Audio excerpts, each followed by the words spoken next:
is Jessica, and I have a terrible disorder called Ehlers-Danlos syndrome, and I want to talk to you about it today. My voice is really, I don't know what's going on with it, but I've been losing it for a while now, and I don't know why, but I have a lot of health problems. I have something called the main thing, or the thing that, the reason why I am so sick is I have hypermobile Ehlers-Danlos syndrome. And about 2 years ago, a year and a half ago, my face started spasming and, like this. And I thought maybe I was having a stroke or something, and went to the ER really scared, and they just, kind of dismissed me. They said maybe it's Bell's palsy. They thought for a little bit, but then they came back and they're like, oh, well, do you have Lyme disease? And I don't know if I have Lyme disease. You're the doctor.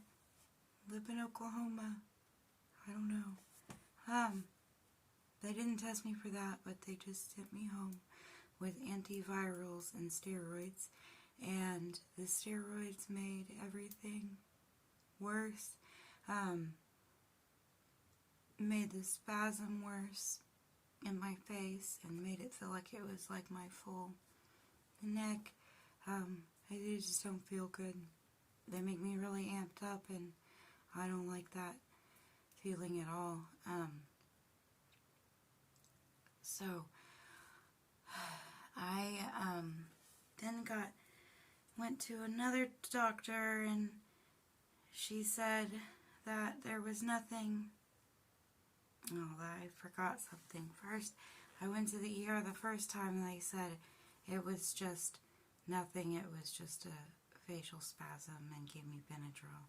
And then the second time was whenever they said it was probably Bell's palsy. And then I went to a normal doctor, like your PCP or your, like a nurse practitioner. And when I went in, something really weird happened. I was still stuck in this spasm here, but my head started like bobbing back and forth, and I couldn't control it. And she just kept telling me that there's nothing that would make you do that besides a conversion disorder. And my mom's a nurse, so my mom basically told me that, that means they think you're crazy. So, I went off on her, and I was, like, there's no way I'm making this up. I need help. I need you to help me. Why would anyone want to go through this? It was really painful. It was the most painful thing I had been through at that point, and nobody would give me anything for pain at all. They wouldn't even give me nerve pain medicine at this point.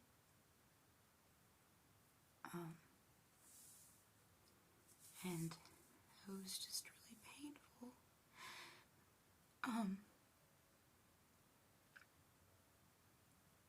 And it was like I was waiting to go see a neurologist, and I went and saw him, and they basically were like, well, you probably have migraines, and we'll do an MRI to check for whatever, something else, but it's probably nothing. And the brain scan came back normal, except where I had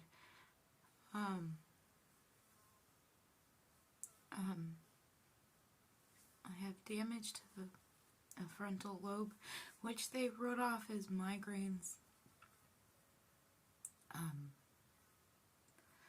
I don't know still if that's what that means or not. It's been a long couple of years.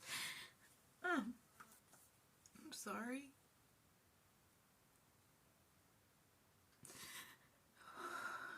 So, I came back normal. Doctor wrote me off as being stressed out. So I went back to work, and I tried really hard just to be normal again and not hurting. And it was like I woke up one day and my whole body hurt, and I've had pain my whole life, which I didn't know was not normal until I got diagnosed with EDS. But this was like really bad. It was like, and it still is, like every fiber of my body just hurt and hurts, and nothing really helps. And it's just really hard to live like that. But anyway, I was randomly talking to someone online that was like a friend of a friend, and she told me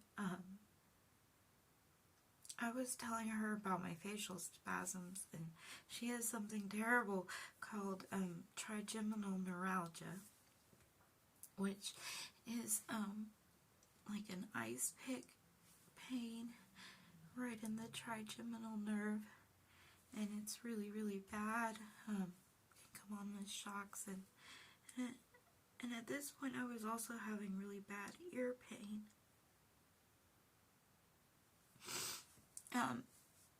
So I didn't know, maybe I had that too.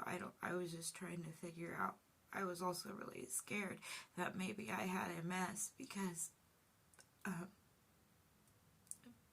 I have a really close friend that's a nurse practitioner in the ER, and when I started getting sick, he started talking to his colleagues, and more than one said, "Hey, that sounds like MS."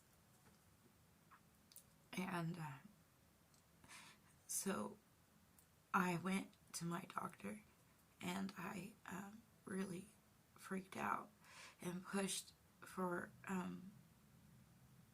a spinal, I forget what it's called, but where they check your spinal fluid for the proteins for MS. And I asked for a full spine MRI, and I thought that that's what they gave me, but it turned out that they only did it to my thoracic spine. But anyway, I went off on a tangent, but I'll hook everything back, or I'll try. So did the MRI, and it comes back. Wait, first waiting for the MRI, and then this is whenever I talk to the lady online that says, "Hey, are you flexible?" And I'm like, "What? What are you talking about?" "Yeah." She's like, "Check out the Baton score. I can't say it right. The hypermobility test." So I did, and you only need 4.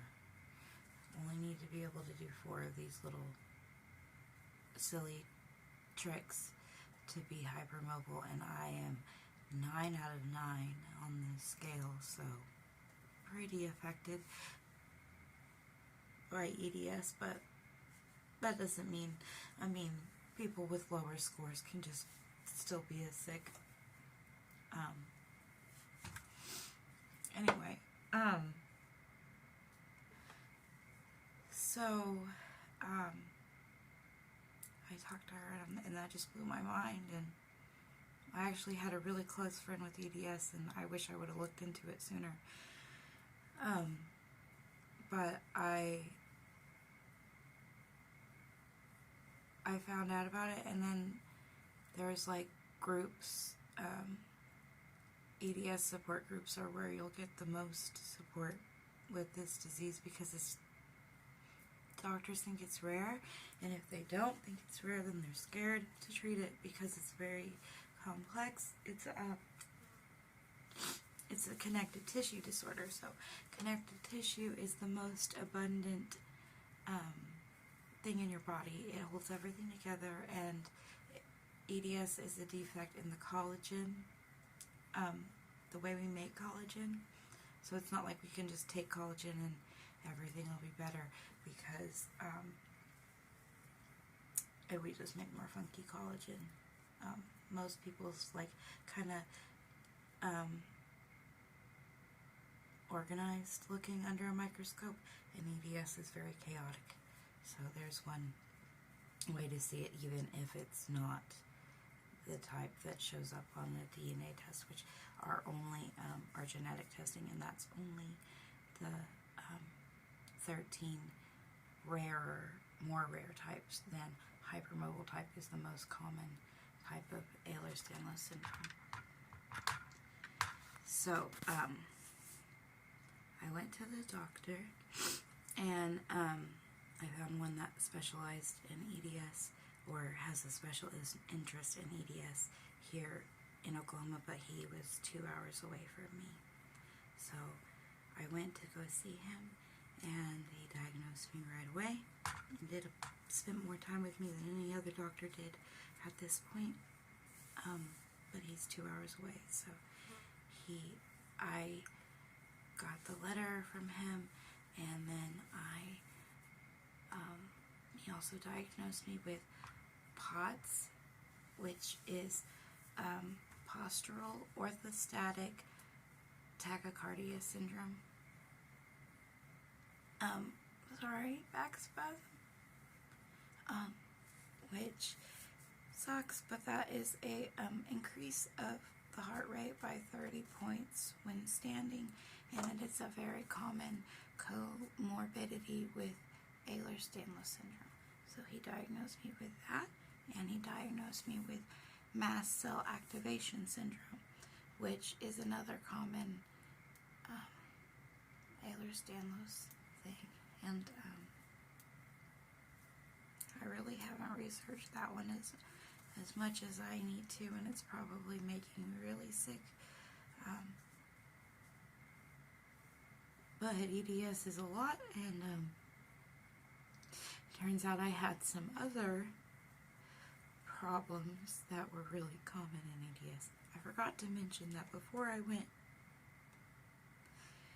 to this doctor, I was diagnosed with fibromyalgia, which often happens with women who have pain anyway, but it happens a lot in the Ehlers-Danlos community as well. And my rheumatologist that diagnosed that at one point said to me, he had just diagnosed me the appointment beforehand, and he told me that I was on all the treatments for fibro, so he doesn't know why I'm still hurting. But then I brought him Ehlers-Danlos, and he was like, well, you're probably right, but I don't know much about it. So then that's whenever I found the other doctor that is close and knows about it. So he diagnosed me. I had the letter. He's 2 hours away, so I've seen him a couple times, but he can't really help me. He just started taking my insurance, so I might go back to him, because now I'm dealing with something that's much worse than everything else. Probably what I was dealing with in the beginning, but now I can't walk normally. I can't. I look really weird, so I'll get to that. But so after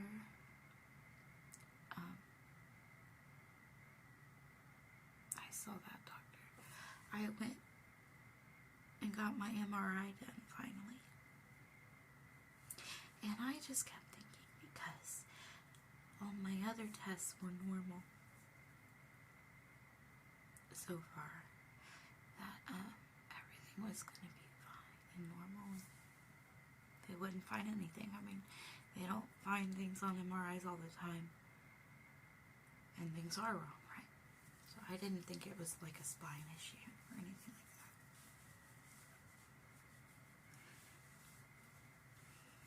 But, I get my MRI back, and I have something called a syrinx, which I've never heard of before. And at this point, it was from T6 to T8. A little baby syrinx. And not very wide, but I didn't know anything about it. But when you have a syrinx, a neurosurgeon, when you finally see one, will tell you that it's no big deal. That's weird. Anyway, neurosurgeons kind of like write it off if it's too small to shunt, because it's a very risky surgery. What they generally do for a syrinx, also known, the condition of having a syrinx is called syringomyelia. So I might say that interchangeably at times. But when I found out about my syrinx, I went back to Dr. Chorley, and he was probably the most honest with me out of all the doctors I've seen about it, because he knows about EDS, and most doctors don't. A syrinx in a normal person can mean different things, but in EDS it generally means, one, a Chiari malformation, or sometimes CCI, but that does happen a lot in us, cervical instability, or occult tethered cord, which mine is pretty low and long. So an occult tethered cord cannot be seen on a regular MRI.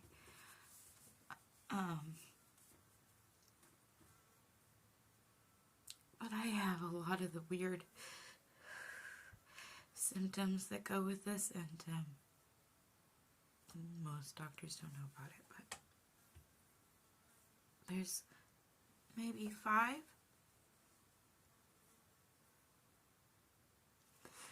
doctors in the United States, it might be more, it might be less slightly, that really know about these conditions in Ehlers-Danlos syndrome, because the EDS Society wasn't even founded until 2017. There was a lot of misinformation and taught about our disorder, that it's a painless connective tissue disorder, but we all hurt so bad, and it's fucked up.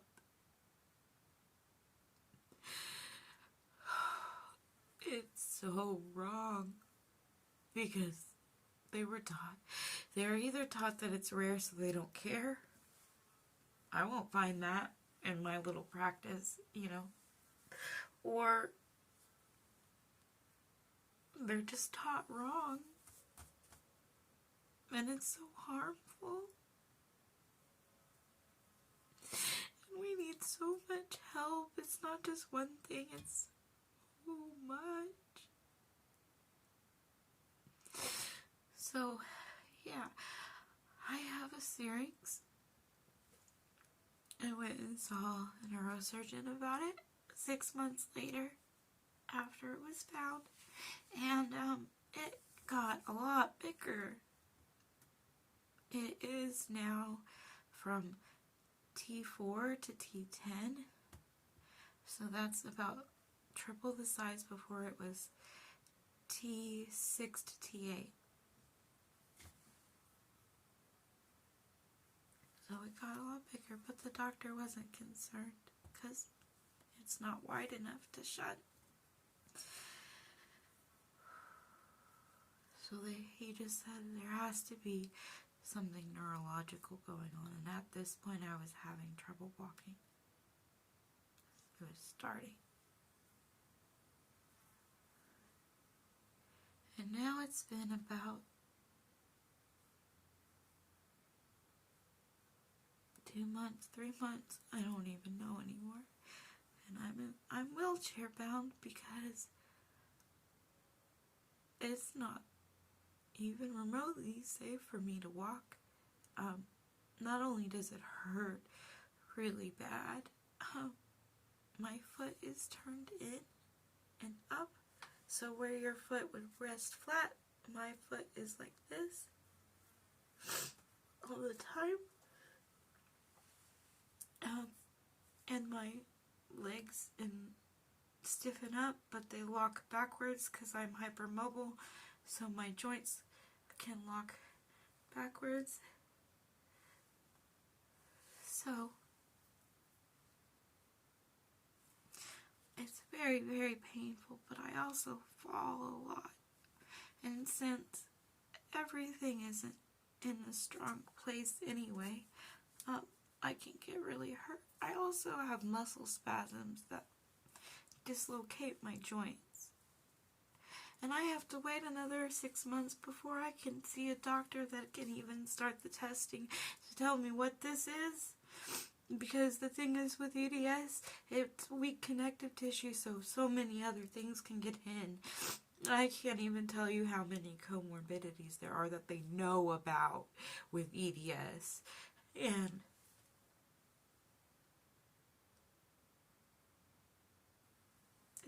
EDS is not just EDS.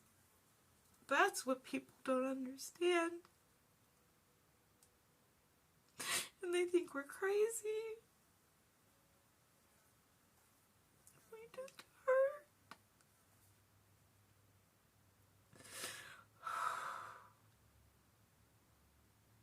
Anyway, I know I left a lot out, but that's the short version and where I'm at right now.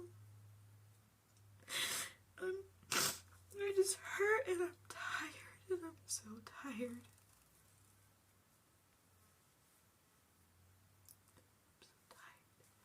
I'm gonna go to bed. I hope that you're doing okay. Really, really thank you for listening to me.